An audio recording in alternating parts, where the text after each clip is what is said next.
Isang malungkot na balita ang nasagap umano ni showbiz columnist na si Christy Fermin tungkol sa batikang aktor na si Ricky Davao.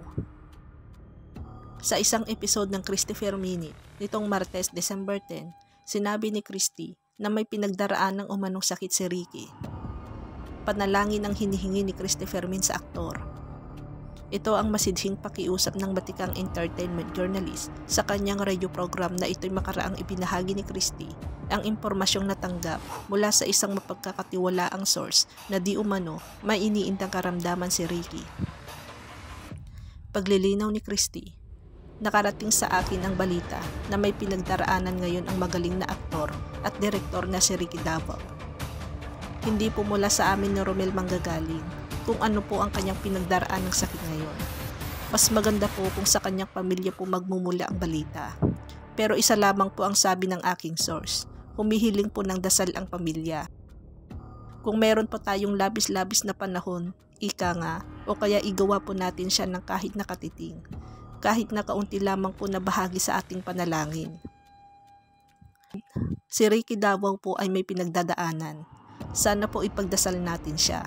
Ipagdasal natin. At kapag sinabi natin na ganun ang panalangin ng hinihiling, ito ay nangangahulugan na meron talaga siyang pinagdadaanan na kailangan pala talaga nasa itaas ang gumalaw para siya ay magkaroon ng mas maayos na pangangatawan. Si Ricky pa naman kasama natin, di ba? Tsaka mahilig siyang kumanta.